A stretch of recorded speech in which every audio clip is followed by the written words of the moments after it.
ಎಲ್ಲರಿಗೂ ನಮಸ್ಕಾರ. ನವಚೇತನ ಎಜುಕೇಷನ್ ಚಾನಲ್ಗೆ ಎಲ್ಲರಿಗೂ ಸ್ವಾಗತ. ಶಿಕ್ಷಕರ ನೇಮಕಾತಿ ಪರೀಕ್ಷೆಗಳಿಗೆ ಸಂಬಂಧಪಟ್ಟಂತೆ ಸರ್ಕಾರ ಅಂತಿಮ ಕರ್ನಾಟಕ ರಾಜ್ಯಪತ್ರದ ನಿಯಮಾವಳಿಗಳನ್ನು ದಿನಾಂಕ 10/8/2026 ಅಧಿಕೃತವಾಗಿ ಪ್ರಕಟಿಸಿತ್ತು. ಇದೀಗ ಕರ್ನಾಟಕ ಸರ್ಕಾರ ಶಾಲಾ ಶಿಕ್ಷಣ ಇಲಾಖೆ ಶಿಕ್ಷಕರ ನೇಮಕಾತಿಯ ಅಧಿಸೂಚನೆಯನ್ನು ಅಧಿಕೃತವಾಗಿ ಪ್ರಕಟಿಸಿದೆ. ಈಗ ನೀವಿಲ್ಲಿ ನೋಡ್ತಾ ಇರುವಂಥದ್ದು ಬಾಗಲಕೋಟೆ ಜಿಲ್ಲೆಯ ಒಂದು ಅಧಿಸೂಚನೆ. ಇಲ್ಲಿ ನಾನು ಪ್ರಮುಖ ಅಂಶಗಳನ್ನು ಮಾತ್ರ ಕ್ರೋಢೀಕರಿಸಿ ಸಂಗ್ರಹಿಸಿ ತಿಳಿಸುವಂಥ ಪ್ರಯತ್ನವನ್ನು ಮಾಡ್ತಾ ಇದ್ದೀನಿ. ಇದು ಪದವೀಧರ ಪ್ರಾಥಮಿಕ ಶಿಕ್ಷಕರು 6ರಿಂದ 8 ಹಾಗೂ ಗಣಕಯಂತ್ರ ವಿಜ್ಞಾನ ಶಿಕ್ಷಕರ ನೇಮಕಾತಿ 1ರಿಂದ 8 ಈ ಒಂದು ಹುದ್ದೆಗಳ ಅಧಿಸೂಚನೆ ಆಗಿರುತ್ತೆ. ಓಕೆ, ಇದು ಬಾಗಲಕೋಟೆ ಜಿಲ್ಲೆಯ ಒಂದು ಅಧಿಸೂಚನೆ. ಇದು ಬೇರೆ ಬೇರೆ ಎಲ್ಲ ಜಿಲ್ಲೆಯ ಅಧಿಸೂಚನೆಗೆ ಹೋಲಿಕೆ ಇರುತ್ತೆ. ಯಾವುದೂ ಇಲ್ಲಿ ವ್ಯತ್ಯಾಸ ಇರೋದಿಲ್ಲ. ಪರೀಕ್ಷೆಯ ನಿಯಮಾವಳಿಗಳಾಗಿರ್ಬೋದು, ಪಠ್ಯಕ್ರಮ ಆಗಿರ್ಬೋದು, ಅನಂತರ ಪರೀಕ್ಷಾ ದಿನಾಂಕ ಎಲ್ಲವೂ ಸೇಮ್ ಇರುತ್ತೆ. ಆದರೆ ಹುದ್ದೆಗಳ ವಿವರ ಏನಿದೆ ಅದು ಬದಲಾವಣೆ ಇರುತ್ತೆ. ಇಲ್ಲಿ ನಾವು ನೋಡಬೇಕಾದಂತಹ ಪ್ರಮುಖ ಅಂಶಗಳನ್ನು ನೋಡ್ತಾ ಹೋಗೋಣ. ಈಗ ನಾನು ಇಲ್ಲಿ ನಿಮಗೆ ಡಿಸ್ಪ್ಲೇ ಮಾಡ್ತಾ ಇರೋದು ಬಾಗಲಕೋಟೆ ಜಿಲ್ಲೆಯ ಒಂದು ಅಧಿಸೂಚನೆ. ಓಕೆ, ಸೊ ಈಗ ಮೊದಲನೇದಾಗಿ ಏನಿದೆ, ಅಧಿಸೂಚನೆಯ ಮುಖ್ಯ ವಿವರಗಳು ಏನಿದೆ ಅನ್ನೋದನ್ನು ನೋಡೋಣ. ನೇಮಕಾತಿ ಪ್ರಾಧಿಕಾರ, ಆಯ್ಕೆ ಮತ್ತು ನೇಮಕಾತಿ ಪ್ರಾಧಿಕಾರ ಹಾಗೂ ಜಿಲ್ಲಾ ಉಪನಿರ್ದೇಶಕರು, ಶಾಲಾ ಶಿಕ್ಷಣ ಇಲಾಖೆ ಬಾಗಲಕೋಟೆ. ಅಧಿಸೂಚನೆ ಸಂಖ್ಯೆಯನ್ನು ಕೊಟ್ಟಿದ್ದಾರೆ. ಸೊ ಅಧಿಸೂಚನೆ ಹೊರಡಿಸಿದ ದಿನಾಂಕ ಯಾವುದು ಅಂದರೆ 11/8/2026. ಆಯ್ಕೆ ವಿಧಾನ ಜಿಲ್ಲಾ ಮಟ್ಟದ ಸ್ಪರ್ಧಾತ್ಮಕ ಪರೀಕ್ಷೆ ಮತ್ತು ಮೆರಿಟ್ ಆಧಾರದ ಮೇಲೆ ನೇರವಾಗಿ ನೇಮಕಾತಿಯನ್ನು ಮಾಡಿಕೊಳ್ಳಲಾಗುತ್ತೆ. ನೆಕ್ಸ್ಟು ಖಾಲಿ ಹುದ್ದೆಗಳ ವಿವರ. ಇದು ಬಾಗಲಕೋಟೆ ಜಿಲ್ಲೆಗೆ ಸಂಬಂಧಪಟ್ಟಂತೆ ಮಾತ್ರ. ಓಕೆ, ಬೇರೆ ಬೇರೆ ಜಿಲ್ಲೆಗಳಿಗೆ ಸಂಬಂಧಪಟ್ಟಂತೆ ಬೇರೆ ಬೇರೆ ಅಧಿಸೂಚನೆ ಪ್ರಕಟಣೆಯಾಗುತ್ತೆ. ಸೊ ಅದನ್ನು ನೀವು ಅಧಿಕೃತವಾಗಿ ಶಾಲಾ ಶಿಕ್ಷಣ ಇಲಾಖೆಯ ಒಂದು ವೆಬ್ಸೈಟಲ್ಲಿ ಡೌನ್ಲೋಡ್ ಮಾಡ್ಕೊಳ್ಬೋದು. GPD ಪದವೀಧರ ಪ್ರಾಥಮಿಕ ಶಾಲಾ ಶಿಕ್ಷಕರು ಕನ್ನಡ ಭಾಷೆಗೆ ಸಂಬಂಧಪಟ್ಟಂತೆ ಎಷ್ಟು ಹುದ್ದೆಗಳಿದೆ ಅಂತ ಅಂದರೆ 58, ಆಂಗ್ಲ ಭಾಷೆ 14, ಗಣಿತ ಮತ್ತು ವಿಜ್ಞಾನ 62, ಜೀವವಿಜ್ಞಾನ 15, ಅನಂತರ ಪದವೀಧರ ಪ್ರಾಥಮಿಕ ಶಾಲಾ ಶಿಕ್ಷಕರು ಸಮಾಜ ವಿಜ್ಞಾನ 77, ಅನಂತರ 1ರಿಂದ 8ನೇ ತರಗತಿಗೆ ಗಣಕಯಂತ್ರ ವಿಜ್ಞಾನ ಶಿಕ್ಷಕರು 12. ಒಟ್ಟಾರೆಯಾಗಿ 238 ಹುದ್ದೆಗಳಿದೆ. ಓಕೆ, ಸೊ ಇದನ್ನು ಆಲ್ರೆಡಿ ಈಗ ಸಬ್ಜೆಕ್ಟ್ ವೈಸ್ ವಿಂಗಡಣೆ ಮಾಡಿದ್ದಾರೆ. ಸೊ ಯಾವುದಕ್ಕೆ ಎಷ್ಟು ಪೋಸ್ಟ್ಗಳನ್ನು ಮೀಸಲಿಟ್ಟಿದ್ದಾರೆ ಅನ್ನೋದನ್ನು ನೀವು ನೋಡ್ಬೋದು. ಓಕೆ, ಸೊ ನೆಕ್ಸ್ಟ್ ಪ್ರಮುಖ ದಿನಾಂಕಗಳು ಮತ್ತು ವೇಳಾಪಟ್ಟಿ. ಆನ್ಲೈನ್ ಅರ್ಜಿ ಸಲ್ಲಿಕೆ ಪ್ರಾರಂಭದ ದಿನಾಂಕ 18/8/2026. ಓಕೆ, ಆನ್ಲೈನ್ ಅರ್ಜಿ ಸಲ್ಲಿಸಲು ಕೊನೆಯ ದಿನಾಂಕ 7/9/2026. ಶುಲ್ಕ ಪಾವತಿ ಖಚಿತಪಡಿಸಿಕೊಳ್ಳುವ ಕೊನೆಯ ದಿನಾಂಕ 10/9/2026. ಇನ್ನು ಸ್ಪರ್ಧಾತ್ಮಕ ಪರೀಕ್ಷಾ ದಿನಾಂಕಗಳು 8/10/2026ರಿಂದ 10/10/2026. ಓಕೆ, ಸೊ ಈ ಪರೀಕ್ಷಾ ದಿನಾಂಕ ಅಧಿಕೃತವಾಗಿ ಅಧಿಸೂಚನೆಯಲ್ಲಿ ಪ್ರಕಟಣೆ ಮಾಡಿದ್ದಾರೆ. 8/10/2026ರಿಂದ 10/10/2026 ಈ 2 ದಿನಗಳಲ್ಲಿ ಎಕ್ಸಾಮ್ ನಡೆಯುತ್ತೆ. ಈಗ ನಿಮಗೆ ಎಷ್ಟು ಕಾಲಾವಕಾಶ ಇದೆ ಅನ್ನೋದು ಲೆಕ್ಕ ಮಾಡಿಕೊಡಿ. ಒಂದು ವೇಳಾಪಟ್ಟಿಯನ್ನು ನೀವೇ ಸಿದ್ಧಪಡಿಸ್ಕೊಂಡು ಒಂದು ವ್ಯವಸ್ಥಿತವಾದಂತಹ ಶಿಸ್ತುಬದ್ಧವಾದಂತಹ ಅಧ್ಯಯನವನ್ನು ಮಾಡಿ. ಓಕೆ, ಸೊ ನೆಕ್ಸ್ಟ್ ಅರ್ಜಿ ಶುಲ್ಕದ ವಿವರವನ್ನು ಇಲ್ಲಿ ಕೊಟ್ಟಿದ್ದಾರೆ. ಸಾಮಾನ್ಯ ಅರ್ಹತೆ ಮತ್ತು 2A 2B 3A 3B ಪ್ರವರ್ಗಗಳ ಅಭ್ಯರ್ಥಿಗಳಿಗೆ 1ನೇ ಹುದ್ದೆಗೆ 750, 2 ಹುದ್ದೆಗಳಿಗೆ ನೀವು ಅಪ್ಲೈ ಮಾಡೋದಾದರೆ 1125, ಇನ್ನು ಹೆಚ್ಚುವರಿ ಹುದ್ದೆಗೆ 375 ಅಂತ ಇದೆ. ಇನ್ನು SC ST ಪ್ರವರ್ಗ 1 ಮಾಜಿ ಸೈನಿಕ ಅಥವಾ ವಿಕಲಚೇತನ ಅಥವಾ ಟ್ರಾನ್ಸ್ಜೆಂಡರ್ಸ್ ಇವರಿಗೆ 1ನೇ ಹುದ್ದೆಗೆ 500, 2 ಹುದ್ದೆಗಳಿಗೆ ನೀವು ಅಪ್ಲೈ ಮಾಡೋದಾದರೆ 750, ಹೆಚ್ಚುವರಿ ಹುದ್ದೆಗಳಾದರೆ ಪ್ಲಸ್ 250 ಎಕ್ಸ್ಟ್ರಾ ಆಗುತ್ತೆ.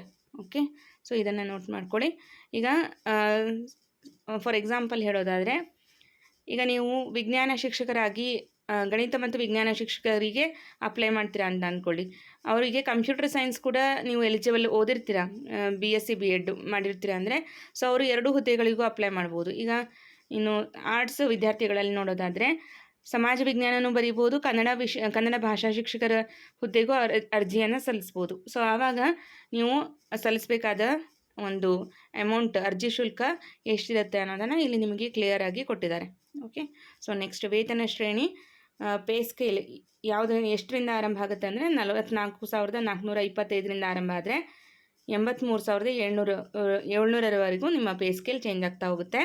ಕನಿಷ್ಠ ವಯೋಮಿತಿ ಅರ್ಜಿ ಸಲ್ಲಿಸುವ ಕೊನೆಯ ದಿನಾಂಕ ಅಂದರೆ 7/9/2026ಕ್ಕೆ ಅಭ್ಯರ್ಥಿಗೆ ಕನಿಷ್ಠ 21 ವರ್ಷಗಳು ಭರ್ತಿಯಾಗಿರಬೇಕು. ಇನ್ನು ಗರಿಷ್ಠ ವಯೋಮಿತಿಯನ್ನು ನೋಡೋದಾದರೆ ಸಾಮಾನ್ಯ ವರ್ಗ GM 40 ವರ್ಷಗಳು, ಇನ್ನು ಪ್ರವರ್ಗ 2A 2B 3A 3B ಅಭ್ಯರ್ಥಿಗಳಿಗೆ 43 ವರ್ಷ. ಓಕೆ, ಇನ್ನು SC ST ಪ್ರವರ್ಗ 1 ಮತ್ತು ವಿಕಲಚೇತನ ಅಭ್ಯರ್ಥಿಗಳಿಗೆ 45 ವರ್ಷಗಳನ್ನು ನಿಗದಿ ಮಾಡಿದ್ದಾರೆ. ವಿದ್ಯಾರ್ಹತೆ ಮತ್ತು ಅರ್ಹತೆಯ ಷರತ್ತುಗಳು. GPT ಪದವೀಧರ ಪ್ರಾಥಮಿಕ ಶಿಕ್ಷಕರು 6ರಿಂದ 8ನೇ ತರಗತಿ ಸಂಬಂಧಿಸಿದ ವಿಷಯಗಳಲ್ಲಿ ಪದವಿಯಲ್ಲಿ ಕನಿಷ್ಠ 50% ಅಂಕಗಳು, SC ST ಕ್ಯಾಟಗಿರಿ 1 ಮತ್ತು PWD ಅಭ್ಯರ್ಥಿಗಳಿಗೆ 45% ಓಕೆ ಕನಿಷ್ಠ ಅಂಕಗಳನ್ನು ಪಡೆದಿರಬೇಕು. ಮತ್ತು 2 ವರ್ಷಗಳ ಡಿಪ್ಲೊಮಾ ಇನ್ ಎಲಿಮೆಂಟ್ರಿ ಎಜುಕೇಷನ್ ಅಥವಾ DED ಅಥವಾ BEd ಅಥವಾ ವಿಶೇಷ BEd ತೇರ್ಗಡೆಯನ್ನು ಹೊಂದಿರಬೇಕು. ಅಥವಾ PUCಯಲ್ಲಿ 50% ಅಂಕಗಳು ಮತ್ತು 4 ವರ್ಷದ ಬ್ಯಾಚುಲರ್ ಆಫ್ ಎಲಿಮೆಂಟ್ರಿ ಎಜುಕೇಷನ್ ಅಥವಾ BEd, BA BEd ಮತ್ತು BSc BEd ಅಂತ ಕೊಟ್ಟಿದ್ದಾರೆ. ಓಕೆ, ಸೊ ನೆಕ್ಸ್ಟ್ TET ಅರ್ಹತೆ ಕರ್ನಾಟಕ TET ಅಥವಾ CTET ಪತ್ರಿಕೆ 2ರಲ್ಲಿ ತೇರ್ಗಡೆಯಾಗಿರಬೇಕು. ಓಕೆ, GM ಅಥವಾ OBC 60% ಮತ್ತು SC ST ಕ್ಯಾಟಗಿರಿ 1 PWD ಇವರಿಗೆ 55% ಅಂಕಗಳು ಅಂತ ನಿಗದಿ ಮಾಡಿದ್ದಾರೆ. ನೆಕ್ಸ್ಟು ಕಂಪ್ಯೂಟರ್ ಸೈನ್ಸ್ ಟೀಚರ್ಸ್ಗಳಿಗೆ ಸಂಬಂಧಪಟ್ಟಂತೆ ಸೇಮ್ BSc ಕಂಪ್ಯೂಟರ್ ಸೈನ್ಸ್ ಆಗಿರಬೇಕು ಅಥವಾ BCA BE BTech ಇದರಲ್ಲಿ ಕನಿಷ್ಠ 50 ಅಂಕಗಳು, SC ST ಕ್ಯಾಟಗಿರಿ 1 PWD ಅಭ್ಯರ್ಥಿಗಳಾದರೆ 45% ಅಂಕಗಳನ್ನು ಪಡೆದಿರಬೇಕು. ವಿಶೇಷ ವಿನಾಯಿತಿ ಏನು ಅಂದರೆ ನೇಮಕಾತಿ ಸಮಯದಲ್ಲಿ BEd ಮತ್ತು TET ಪರೀಕ್ಷೆಯಿಂದ ವಿನಾಯಿತಿ ನೀಡಲಾಗಿದ್ದು ಕೆಲಸಕ್ಕೆ ಸೇರಿದ 5 ವರ್ಷಗಳ ಒಳಗಾಗಿ BEd ಹಾಗೂ TET ಪೂರ್ಣಗೊಳಿಸುವುದು ಕಡ್ಡಾಯವಾಗಿರುತ್ತೆ. ಓಕೆ, ಇದು ಗಣಕಯಂತ್ರ ಶಿಕ್ಷಕರಿಗೆ ಅನ್ವಯ ಆಗುತ್ತೆ. ನೆಕ್ಸ್ಟ್ ಆಯ್ಕೆ ಮತ್ತು ಮೆರಿಟ್ ಲೆಕ್ಕಾಚಾರದ ಮಾದರಿ ಹೇಗಿರುತ್ತೆ ಅಂತ ಅಂದರೆ GPT ಶಿಕ್ಷಕರ ಮೆರಿಟ್ ಲೆಕ್ಕಾಚಾರ ಸ್ಪರ್ಧಾತ್ಮಕ ಪರೀಕ್ಷೆಯಲ್ಲಿ 70% ವೇಟೇಜನ್ನು ಪರಿಗಣಿಸ್ತಾರೆ. ಇನ್ನು ಶಿಕ್ಷಕರ ಅರ್ಹತಾ ಪರೀಕ್ಷೆ TETಯಲ್ಲಿ ಅಥವಾ CTETಲ್ಲಿ ಪಡೆದಂತಹ ಅಂಕಗಳಲ್ಲಿ 20% ವೇಟೇಜನ್ನು ತಗೊಳ್ತಾರೆ. ಪದವಿ ಪರೀಕ್ಷೆಯ ಅಂಕಗಳು 8% ವೇಟೇಜ್. ಇನ್ನು BEd ಅಥವಾ DED ಶಿಕ್ಷಕರ ಶಿಕ್ಷಣ ಕೋರ್ಸ್ನಲ್ಲಿ 2% ವೇಟೇಜನ್ನು ಪಡ್ಕೊಳ್ತಾರೆ. ಓಕೆ, 4 ವರ್ಷಗಳ ಸಂಯೋಜಿತ ಬ್ಯಾಚುಲರ್ ಆಫ್ ಎಲಿಮೆಂಟ್ರಿ ಎಜುಕೇಷನ್ ಪದವೀಧರರಿಗೆ CET 70%, TET 20%, ಪದವಿ 10% ಕನ್ಸಿಡರ್ ಮಾಡ್ತಾರೆ. ಇನ್ನು ಕಂಪ್ಯೂಟರ್ ಸೈನ್ಸ್ ಟೀಚರ್ಸ್ ಮೆರಿಟ್ ಲೆಕ್ಕಾಚಾರ ಯಾವ ರೀತಿ ಇರುತ್ತೆ ಅಂದರೆ ಸ್ಪರ್ಧಾತ್ಮಕ ಪರೀಕ್ಷೆಯಲ್ಲಿ 85%, ನಿಗದಿತ ಪದವಿ ಪರೀಕ್ಷೆಯ ಅಂಕಗಳಲ್ಲಿ 15% ವೇಟೇಜನ್ನು ಲೆಕ್ಕ ಹಾಕ್ತಾರೆ. ಇನ್ನು ಸ್ಪರ್ಧಾತ್ಮಕ ಪರೀಕ್ಷಾ ಮಾದರಿ ವೆರಿ ಇಂಪಾರ್ಟೆಂಟ್. ಇದು ಈಗ ಬಹಳಷ್ಟು ಚೇಂಜಸ್ ಆಗಿದೆ ಅಲ್ವಾ ಪರೀಕ್ಷೆಯಲ್ಲಿ.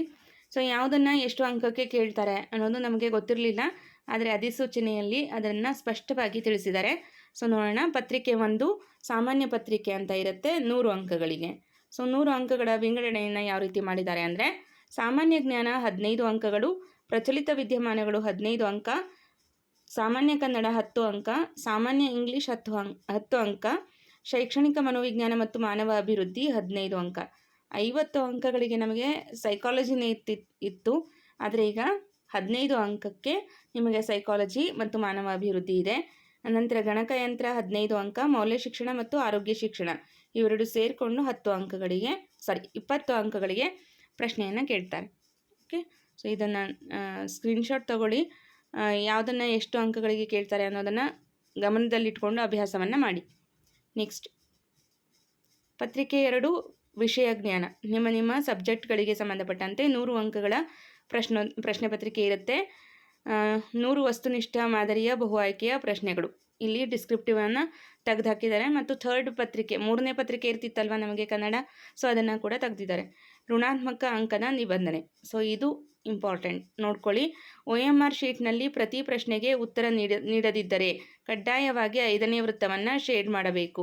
5 ವೃತ್ತಗಳಲ್ಲಿ ಯಾವುದನ್ನೂ ಶೇಡ್ ಮಾಡದಿದ್ದರೆ 0.25 ಅಂಕಗಳನ್ನು ಕಡಿತಗೊಳಿಸಲಾಗುವುದು. ಓಕೆ, ಸೊ ಮುಂಚೆ ಹೇಗಿತ್ತು, ಒಂದು ಪ್ರಶ್ನೆಗೆ 4 ಆಯ್ಕೆಗಳಿರ್ತಿತ್ತು, ನಾವು ಸರಿಯಾದ ಉತ್ತರವನ್ನು ಮಾರ್ಕ್ ಮಾಡ್ತಿದ್ವಿ. ಈಗ ಋಣಾತ್ಮಕ ಅಂಕದ ನಿಬಂಧನೆ ಹೇಗಿದೆ ಅಂದರೆ, ಒಂದು ಪ್ರಶ್ನೆಗೆ 5 ಆಯ್ಕೆಗಳಿರುತ್ತೆ. ನೀವು 5 ಆಯ್ಕೆಗಳಲ್ಲಿ ಯಾವುದಾದ್ರೂ ಒಂದನ್ನು ಗುರುತು ಮಾಡಲೇಬೇಕು, ಆಯಿತಾ. ಒಂದು ವೇಳೆ ನೀವು ಗುರುತು ಮಾಡದೇ ಹೋದರೆ ನಿಮ್ಮ ಒಂದು ಅಂಕವನ್ನು ಅಲ್ಲಿ ಋಣಾತ್ಮಕ ಅಂಕದ ನಿಬಂಧನೆಗೆ ಒಳಪಡಿಸಲಾಗುತ್ತೆ. OMR ಶೀಟ್ನಲ್ಲಿ ಪ್ರತಿ ಪ್ರಶ್ನೆಗೆ ನೀವು ಉತ್ತರ ನೀಡಲೇಬೇಕು. ನೀಡದೇ ಇದ್ದರೆ ಏನಾಗುತ್ತೆ, ಅಂಕಗಳು ಋಣಾತ್ಮಕ ಅಂಕಗಳನ್ನು ಅಲ್ಲಿ ಕೌಂಟ್ ಮಾಡ್ತಾ ಹೋಗ್ತಾರೆ. ಇನ್ನು ಕನಿಷ್ಠ ಅರ್ಹತಾ ಅಂಕ, ಪ್ರತಿ ಪತ್ರಿಕೆಯಲ್ಲಿ ಕನಿಷ್ಠ 35 ಅಂಕಗಳನ್ನು ಪಡೆಯುವುದು ಕಡ್ಡಾಯ. 35% ಅಂಕಗಳನ್ನು ಪಡಿಲೇಬೇಕು ಎಲಿಜಿಬಲ್ ಆಗೋದಕ್ಕೆ. ಸೊ ಇಲ್ಲಿ ಋಣಾತ್ಮಕ ಅಂಕದ ನಿಬಂಧನೆಯನ್ನು ಮಾಡಿರೋದು ಒಂದು ಪ್ಲಸ್ ಪಾಯಿಂಟ್ ಅಂತಲೇ ತಿಳ್ಕೊಡಿ. ಯಾಕಂದರೆ ಪರೀಕ್ಷೆಯಲ್ಲಿ ಎಲ್ಲೂ ಅಕ್ರಮ ನಡೆಯಲಿಕ್ಕೆ ಸಾಧ್ಯ ಇಲ್ಲ.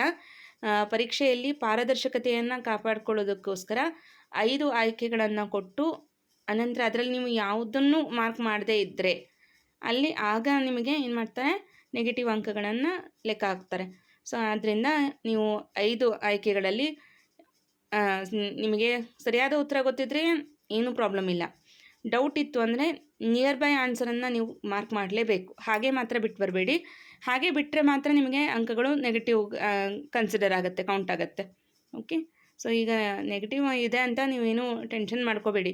ನೀವು 5 ಆಯ್ಕೆಗಳಲ್ಲಿ ಯಾವುದಾದ್ರೂ ಒಂದನ್ನು ಮಾರ್ಕ್ ಮಾಡಿದ್ರೆ ಋಣಾತ್ಮಕ ಕಡಿತ ಆಗೋದಿಲ್ಲ, ಅಂಕಗಳ ಕಡಿತ ಆಗೋದಿಲ್ಲ. ಓಕೆ, ಸೊ ನೆಕ್ಸ್ಟ್ ಮೀಸಲಾತಿ ಮತ್ತು ಪ್ರಮುಖ ಸೂಚನೆಗಳು.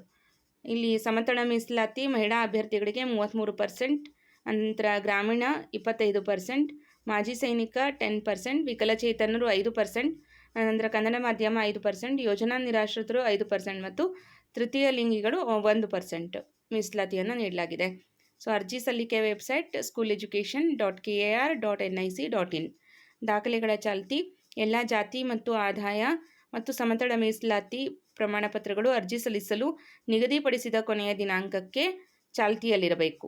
ಓಕೆ, ಸೊ 7/9/2026 ನಿಮ್ಮ ಎಲ್ಲ ಸರ್ಟಿಫಿಕೇಟ್ಗಳು ರೆಡಿಯಾಗಿರಬೇಕು. ಇನ್ನು ದಾಖಲಾತಿ ಪರಿಶೀಲನೆ 1:2 ಅನುಪಾತದಲ್ಲಿ ಮೂಲ ದಾಖಲೆಗಳ ಪರಿಶೀಲನೆಗೆ ಅಭ್ಯರ್ಥಿಗಳನ್ನು ಕರೆಯಲಾಗುವುದು. ಆಧಾರ್ ಗುರುತಿನ ನೈಜತೆ ಪರಿಶೀಲನೆ ಕಡ್ಡಾಯ. ಓಕೆ, ಸೊ ಇಲ್ಲಿ ಹೆಲ್ಪ್ಲೈನ್ ನಂಬರ್ಸ್ ಕೊಟ್ಟಿದ್ದಾರೆ, ಏನಾದರೂ ಡೌಟ್ಸ್ ಇದ್ದರೆ ಕಾಲ್ ಮಾಡ್ಬೋದು. ಓಕೆ, ಸೊ ಇದು ಬಾಗಲಕೋಟೆ ಜಿಲ್ಲೆಯ ಒಂದು ಅಧಿಸೂಚನೆಯಾಗಿರುತ್ತೆ. 6ರಿಂದ 8 GPT ಪೋಸ್ಟ್ ಜೊತೆಗೆ ಕಂಪ್ಯೂಟರ್ ಸೈನ್ಸ್ ಟೀಚರ್ ನೋಟಿಫಿಕೇಷನ್ ಇದಾಗಿದ್ದು, ಇದು ಬೇರೆ ಎಲ್ಲ ನಿಯಮಗಳೇನಿದೆ ಎಲ್ಲ ಜಿಲ್ಲೆಗೂ ಒಂದೇ ರೀತಿ ಅನ್ವಯ ಆಗುತ್ತೆ, ಆದರೆ ಹುದ್ದೆಗಳ ವಿವರ ಬದಲಾವಣೆ ಆಗುತ್ತೆ. ಓಕೆ, ಸೊ ಅದನ್ನು ನೋಡ್ಕೊಳ್ಳಿ. ನೀವು ಯಾವ ಜಿಲ್ಲೆಗೆ ಅರ್ಜಿಯನ್ನು ಸಲ್ಲಿಸಬೇಕು ಅನ್ನೋದನ್ನು ಕರೆಕ್ಟಾಗಿ ಒಂದು ಸರಿಯಾದ ನಿರ್ಧಾರವನ್ನು ತಗೊಂಡು ಅರ್ಜಿಯನ್ನು ಸಲ್ಲಿಸಿ. ಇಲ್ಲಿ ನೀವು ಅಭ್ಯಾಸವನ್ನು ಮಾಡೋದು ಎಷ್ಟು ಮುಖ್ಯವೋ, ಜಿಲ್ಲೆಯನ್ನು ಆಯ್ಕೆ ಮಾಡಿಕೊಂಡು ಪರೀಕ್ಷೆಯನ್ನು ಬರೆಯೋದು ಕೂಡ ಒಂದು ಇಂಪಾರ್ಟೆಂಟ್ ಟಾಸ್ಕ್ ಆಗುತ್ತೆ. ಅದು ಕೂಡ ನಿಮ್ಮ ಒಂದು ಜಾಬನ್ನು ನಿರ್ಧಾರ ಮಾಡುವಂತಹ ಪ್ರಮುಖವಾದಂಥ ಅಂಶ. ಯಾಕಂದರೆ ನಮಗೆಲ್ಲ ಓನ್ ಎಕ್ಸ್ಪೀರಿಯನ್ಸ್ ಆಗಿದೆ. ನಾವು ಬರೆದಂತಹ ಜಿಲ್ಲೆಯಲ್ಲಿ ನಾವು ಕೂಡ ಒಳ್ಳೆಯ ಪರ್ಸೆಂಟೇಜನ್ನು ಮಾಡಿದ್ವಿ 2017-19. ಆದರೆ ನಾನು ಬರೆದಂತಹ ಜಿಲ್ಲೆಯಲ್ಲಿ ಕಟ್ ಆಫ್ ಹೈ ಪರ್ಸೆಂಟೇಜಿಗೆ ನಿಲ್ಲಿಸಿದ್ರು. ಅದೇ ಪರ್ಸೆಂಟೇಜ್ ಈಗ ನಾನು ಏನು 73-74 ಮಾಡಿದ್ದೆ, ಸೊ ಅದೇ ಒಂದು ಪರ್ಸೆಂಟೇಜನ್ನು ಬೇರೆ ಜಿಲ್ಲೆಯಲ್ಲಿ ಮಾಡಿದರೆ ಟಾಪ್ ಲಿಸ್ಟಲ್ಲಿ GMನಲ್ಲೇ ಸೆಲೆಕ್ಷನ್ ಆಗ್ತಿದ್ದೆ. ಸೊ ಹಾಗೆ ಜಿಲ್ಲೆಯನ್ನು ಆಯ್ಕೆ ಮಾಡ್ಕೊಳ್ಳೋದು ಕೂಡ ಒಂದು ಇಂಪಾರ್ಟೆಂಟ್ ಕೆಲಸ ಆಗಿರುತ್ತೆ. ಸೊ ಅದನ್ನು ನೋಡಿಕೊಂಡು ನೀವು ಅರ್ಜಿಯನ್ನು ಸಲ್ಲಿಸಿ ಅಂತ ಹೇಳ್ತೀನಿ. ಚೆನ್ನಾಗಿ ಅಭ್ಯಾಸವನ್ನು ಮಾಡಿ. ಈಗ ನೀವು ಬಹಳ ವರ್ಷಗಳಿಂದ ಕಾಯ್ತಾ ಇದ್ದಂತಹ ನೋಟಿಫಿಕೇಷನ್ ಆಗಿದೆ. 2015ರಲ್ಲಿ ಪ್ರೌಢಶಾಲಾ ಶಿಕ್ಷಕರ ನೇಮಕಾತಿ ಆಗಿತ್ತು, ಈಗ ಮತ್ತೆ ಆಗ್ತಾಯಿದೆ 11 ವರ್ಷಗಳ ನಂತರ. PSTR ಕೂಡ ನೇಮಕಾತಿ ಆಗ್ತಾಯಿದೆ, ಅಧಿಸೂಚನೆ ಆಗುತ್ತೆ. ಇನ್ನು GPT ಕೂಡ ಆಗಿದೆ, ಈಗ ಆಲ್ರೆಡಿ ಆಗುತ್ತೆ. ಇವತ್ತು ನಿಮಗೆಲ್ಲ ಜಿಲ್ಲೆಯ ಅಧಿಸೂಚನೆ ಸಿಗುತ್ತೆ. ಪ್ರೌಢಶಾಲೆಯ ಶಿಕ್ಷಕರ ನೇಮಕಾತಿಯ ಅಧಿಸೂಚನೆ ಕೂಡ ಆಗಿದೆ. ಪ್ರಾಥಮಿಕ ಶಾಲಾ ಶಿಕ್ಷಕರು ಅಂದರೆ 1 to 5th ನೋಟಿಫಿಕೇಷನ್ ಕೂಡ ಆಗಿದೆ. ಸೊ ನಿಮ್ಮ ಕೆಲಸ ಏನು, ಚೆನ್ನಾಗಿ ಅಭ್ಯಾಸವನ್ನು ಮಾಡೋದಷ್ಟೇ ನಿಮ್ಮ ಕೆಲಸ. ಈಗ ಸರ್ಕಾರ ಎಲ್ಲ ಕ್ರಮವನ್ನು ಅವರು ಹೇಳಿದ ಒಂದು ನಿಗದಿತ ಸಮಯದಲ್ಲಿ ಮುಗಿಸುವಂತಹ ಪ್ರಯತ್ನವನ್ನು ಮಾಡ್ತಾ ಇದ್ದಾರೆ. ಸೊ ನೀವು ಕೂಡ ನಿಮ್ಮ ಅಭ್ಯಾಸವನ್ನು ಚುರುಕುಗೊಳಿಸಿ ನಿಮ್ಮ ಕನಸಿನ ಹುದ್ದೆಯನ್ನು ಪಡ್ಕೊಳ್ಳೋದಕ್ಕೆ ಸಕಲ ಸಿದ್ಧತೆಯನ್ನು ಸಕಲ ತಯಾರಿಯನ್ನು ಮಾಡ್ಕೊಳ್ಳಿ. ಎಲ್ಲರಿಗೂ ಶುಭವಾಗಲಿ ಅಂತ ಹೇಳ್ತಾ ಈ ಒಂದು ಅಪ್ಡೇಟನ್ನು ಇಲ್ಲಿಗೆ ಎಂಡ್ ಮಾಡ್ತಾ ಇದ್ದೀನಿ. Thank you all.